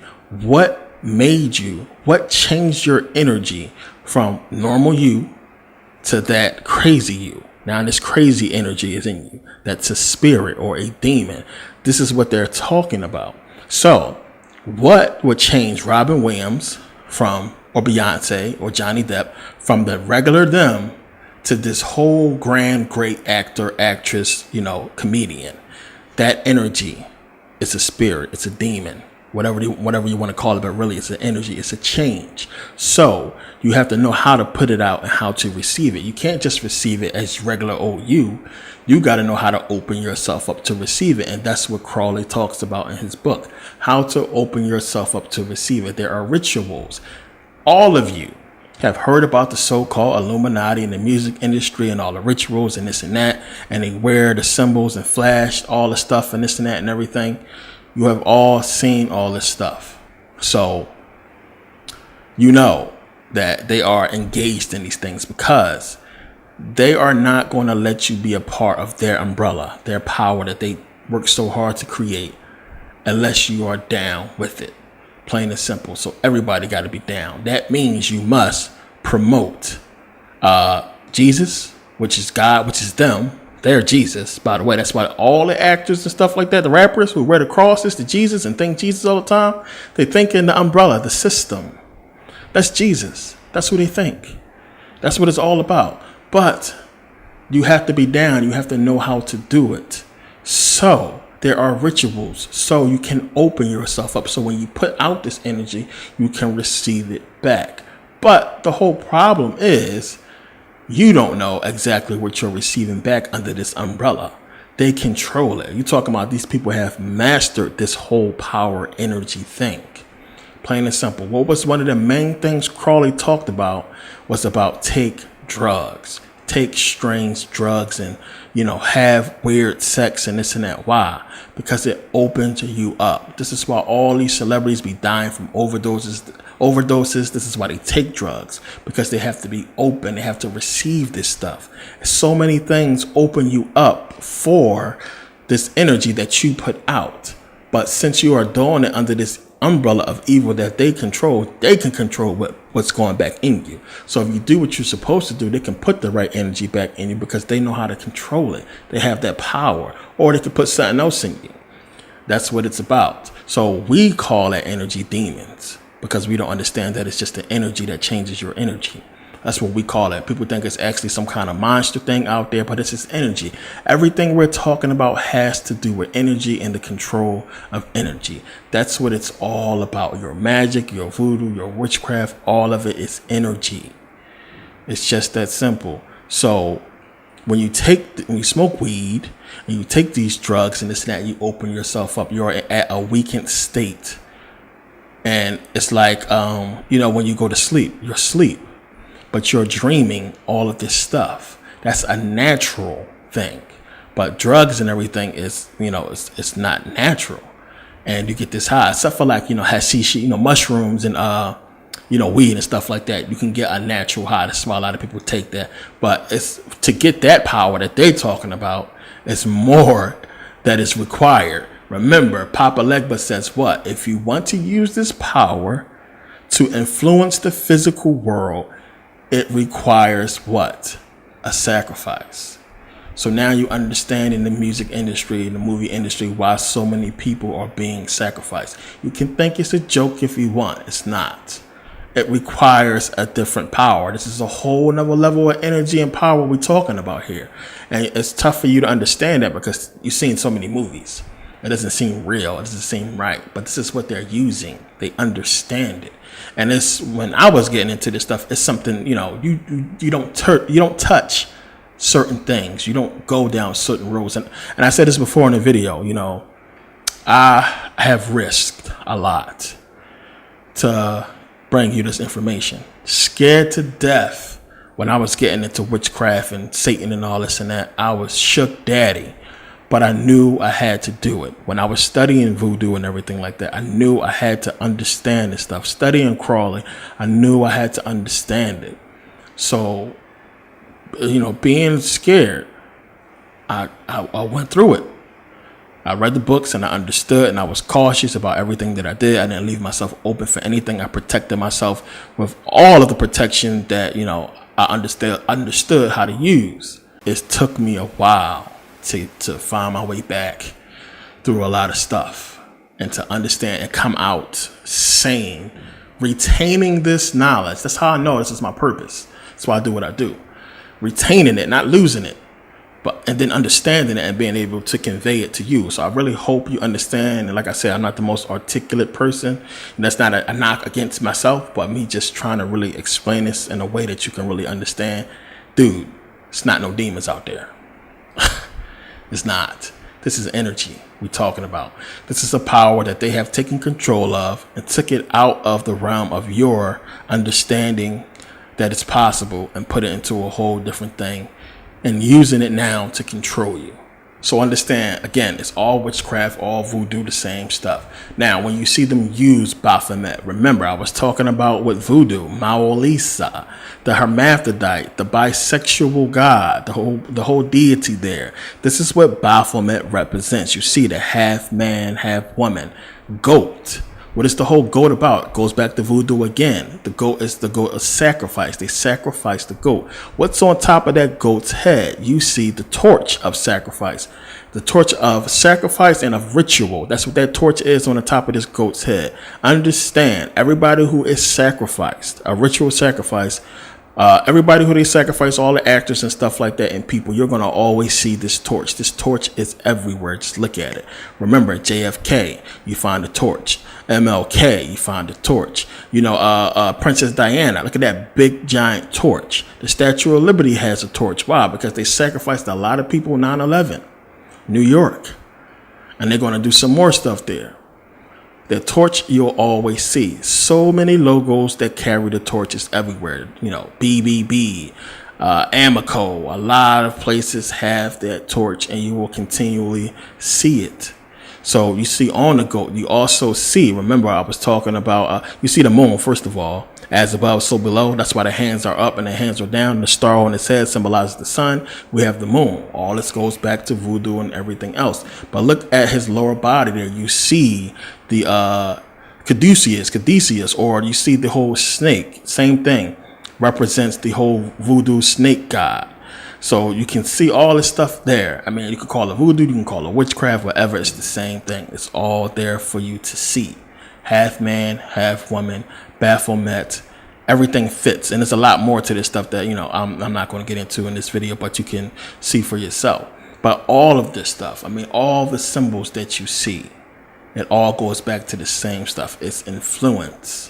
It's power, it's energy, it's changing your energy and using that change to manipulate you and control the situation. It's just that simple. So, it's a lot. Listen, it was hard for me to do this video because I had to tiptoe around a whole bunch of things that I'm going to get into in the Saturn and Satan series. So it's a lot more. I'm going to get into that. My goal is to hopefully finish that series in Kemet, in Egypt, because I'm planning on taking a trip there, and I want to finish it in Kemet, part 6 in Kemet. Hopefully that's my goal. It's a lot that I have to do and take care of, but I definitely want to finish it there, because if I can finish it there, I can really show more. Because last time I was there, I'm not finding a lot of pictures online of stuff that I want to use, so I really want to go back. But Baphomet represents a lot of things. That torch is sacrifice, it's ritual.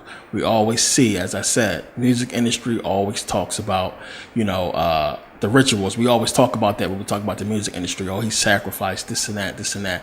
If you want to get to a higher level of their system, because they're not just going to let you come into their system and make money and be famous and this and that and be good and use that power of persuasion, because that's what it really is, against them. You have to be controlled. Why would they give you a piece of the power and let you use it and, not control you? That doesn't make sense. So they have to control you. But if you want to be at that top level, sacrifice. That's what it's all about. Blood sacrifice, Papa Legba, all that stuff.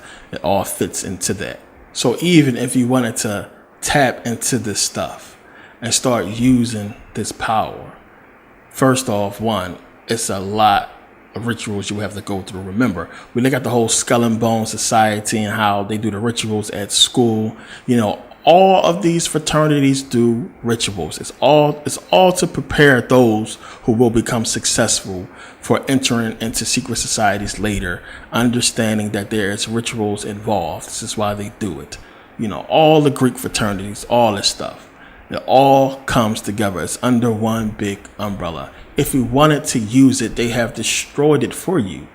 You got to understand, TV, everything, music, all that destroys your energy and power. And at the same time, they absorb the good stuff and put inside you bad stuff to influence you. It's an influencer. This is why in voodoo and all these, they got these little bags and everything and all these charms that people come up with to try to block out the evil energy that they putting out through your TV and stuff like that. And it's like, to us, it's like, whatever, dude, whatever. And a lot of people don't understand what it's really talking about. And that when we say conscious, being conscious, it blocks it, gives you protection. Because then at least you can understand what's going on and, it won't affect you. That energy won't influence you in any way. So, when I always put these videos up to say, all the videos I just put up recently, the one against the cop, the coon cop and everything against Sotomayor and all that stuff like that, I understand what they're doing. They're trying to change your energy and they make you forget. Dude, we just seen how they had prove that the whole riots and everything in Ferguson was set up. People was hired to do it. Remember that. But now they putting new stuff out there to influence you. They're putting this cop out there to influence people, to change their emotions, their energy, their feeling, to get them to riot and to get them to hate white people more, to hate black people more. They know what they're doing. They're changing your energy. So now you was looking at this stuff for 1 minute. You was cool with white people. You got white friends. Everything was straight.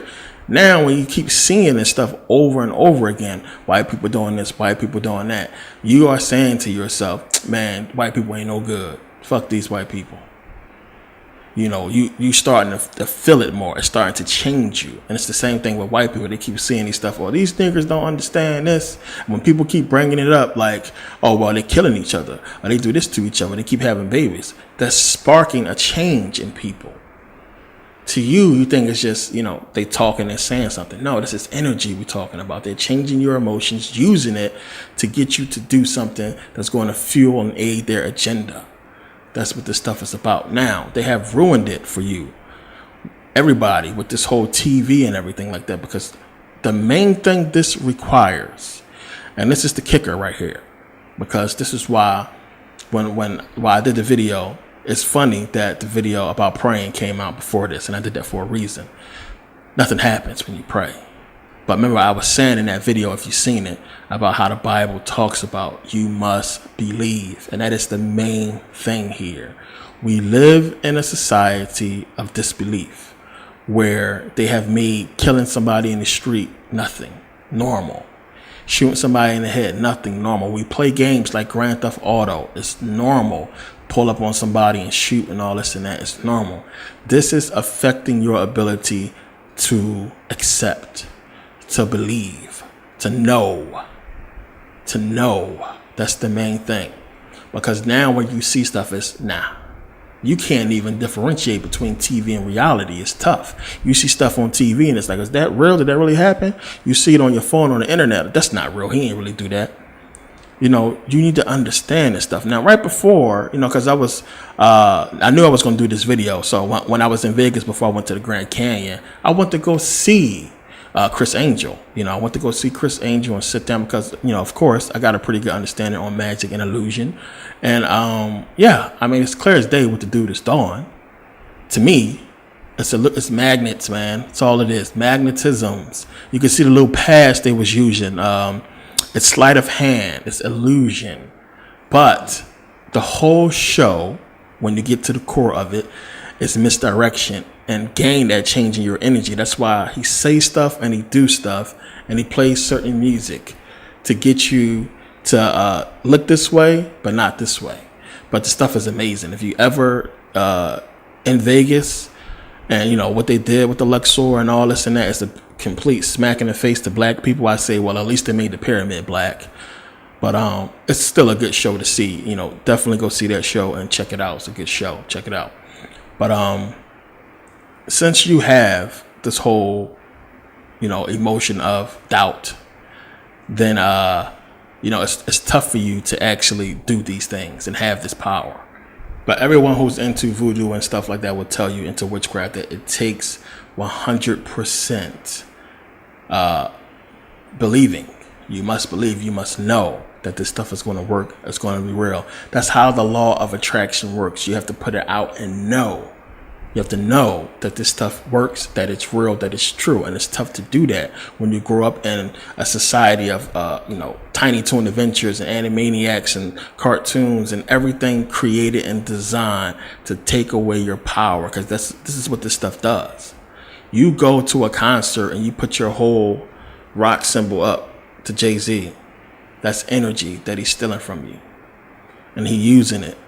And to you, it's just, I'm just throwing up the rock. It's nothing. It's so normal and basic. This is energy that they take.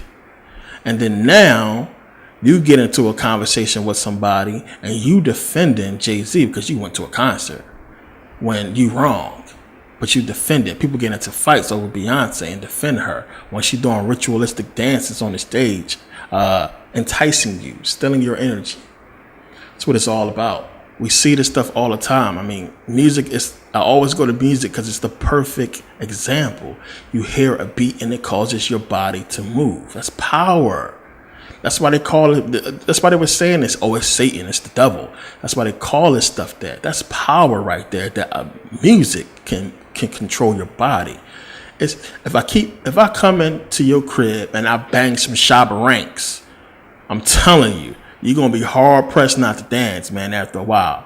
If you can get me out the house and keep me from playing it, you might have a shot. But if I'm keep banging it, you're going to be dancing. You're going to be singing Shabba for like 2 days. It's going to be in you. That's power right there. You got to understand that.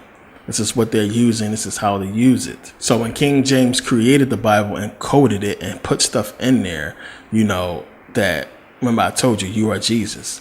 And, the whole metaphor is you have the power. Remember, I keep telling you, the message in the Bible, he kept saying, the kingdom of God is in you. Kingdom of heaven is in you. I said it at the end of that video about praying. He's telling you, he's trying to tell you, is you. What destroys your power, of course, is their main weapon is fear. Because now you have fear creates doubt. Fear creates doubt, causes you to do stupid stuff. So when you read 2 Timothy, he says, for God hath not given us the spirit of fear, but of power and of love and of a sound mind. Plain and simple, fear is an influencer. It influences you to do the opposite, stupid shit, to think irrationally. I mean, fear can make you think that your best friend is sleeping with your girl when they probably planning a surprise birthday party for you. You're so scared to lose her, you're not even thinking rationally. Fear conquers, plain and simple. You have to understand how to conquer it because it's nothing.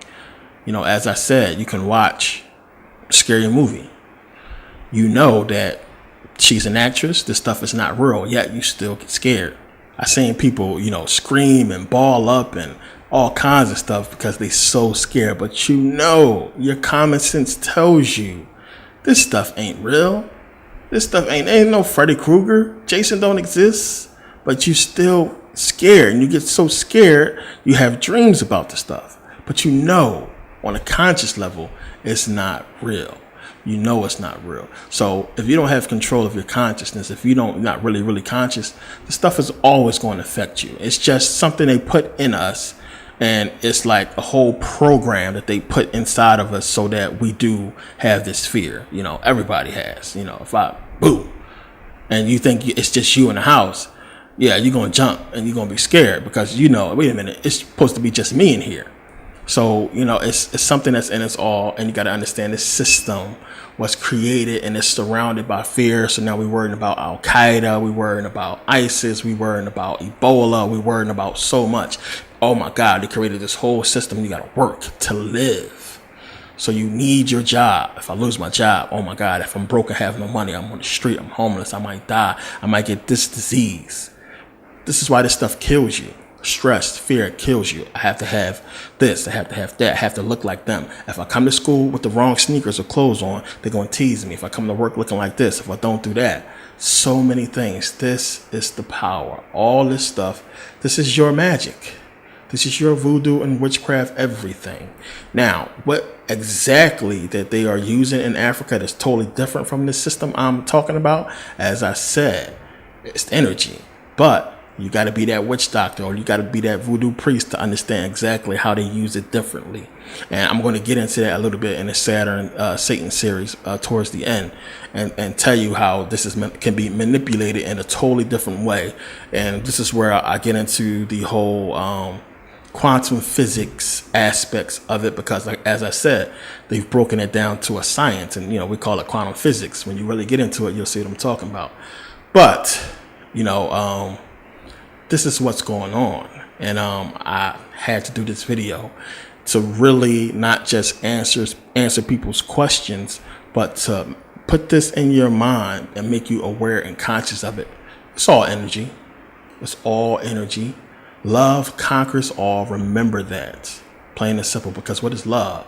It's everything. It's 100% pure. It's a real thing. It conquers all, literally. You can beat out anything with love. That's the truth. Truth. It's another thing.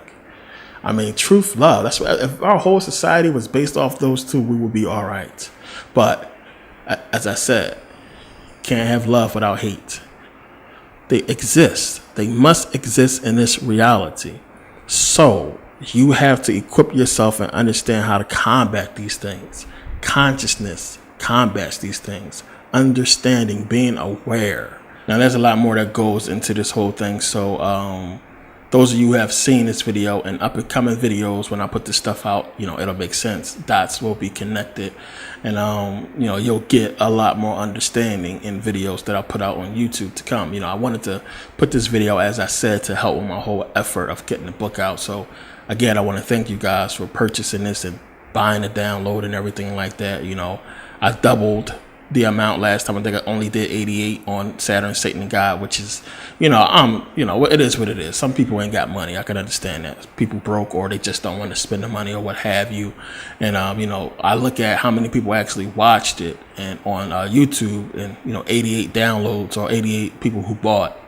I mean, it is what it is. I can't be upset with that, It is what it is. But I appreciate you guys taking the time to get this and buy it and to support. So yeah, it's a lot more to this that you will begin to understand a lot more in videos to come that I will put on YouTube. And since you guys purchased this, you will have basically a leg up over everybody else.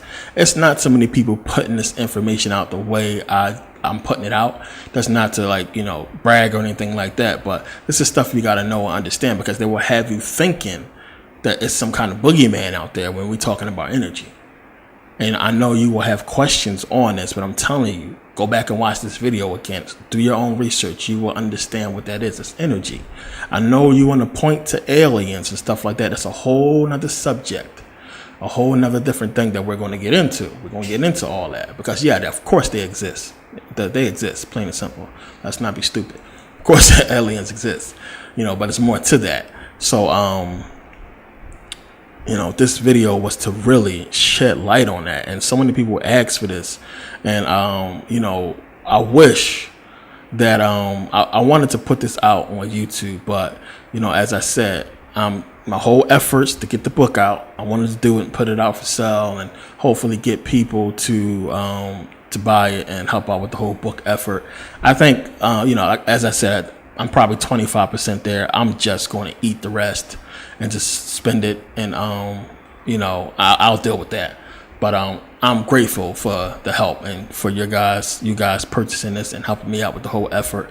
But the next thing I probably sell will probably be the book. It should be coming out pretty soon.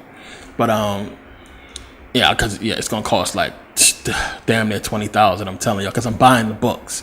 I'm not just gonna have like a fulfillment company, print to order.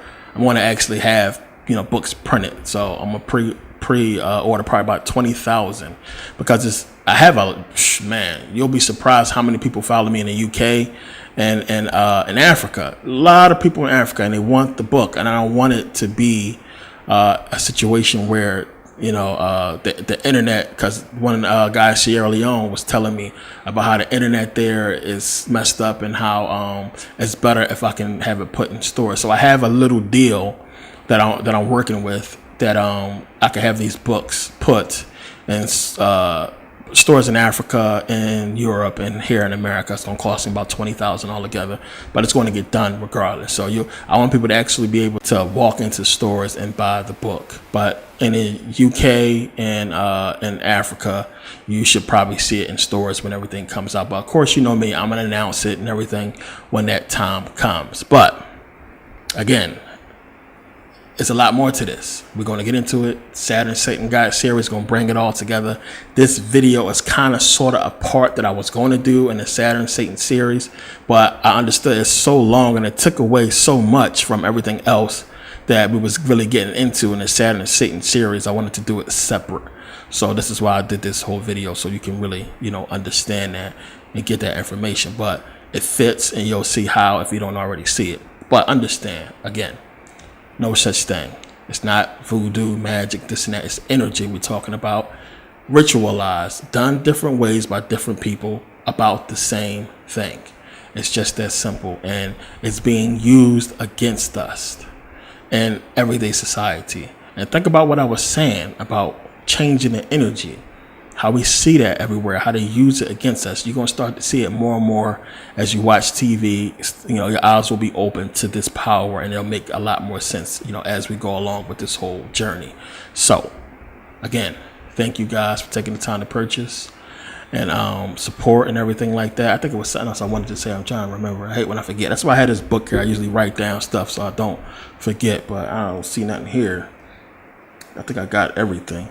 But, yeah, that's what it was. A couple people asked me about my pictures and everything from my trips to Kemet and stuff like that. I know it's something that I don't, some of the pictures survived, but remember when I was telling you that I was in the whole music industry and everything like that. What happened was when I was away on vacation, somebody broke into my studio and stole everything. I mean, everything gone. And I had computers in there that had all my pictures in there. My pictures from my military service, some still survive that I had in another computer. But for the most part, everything was in those computers. And, it's gone forever now. I mean, they did catch the guys who did it. And they were smokers. So the whole thing, that the judge gave them a deal. Basically told me this. I could send them to jail. Or they can go to rehab. And I wasn't going to send those brothers to prison when I know they was just smokers. So they went to prison and they paid me restitution back for the money. So I got back the money that I lost, but I lost the pictures. I think I posted the pictures up. You can see the cops in there, how it looked before, how it looked after. So this is why I don't put all those pictures and videos up at Kemet, because I really don't have them no more. Some of them survive. I think it's like one or two that you could probably see that I posted before. And the pictures of Thailand and all that stuff I had in other cameras and phones and stuff like that, so it survived. This was before YouTube, Facebook and all that stuff was popping. This was a long time ago. So that's why I don't have that stuff. This is why I travel a lot now to try to get that stuff back. And I'm going to be going back to Kemet to get more pictures and videos and stuff like that. So hopefully, as I said, I can end part 6 there. So yeah, that was something I had to answer. But yeah. Thanks again, guys, for taking the time to watch and purchase, and see you guys next video.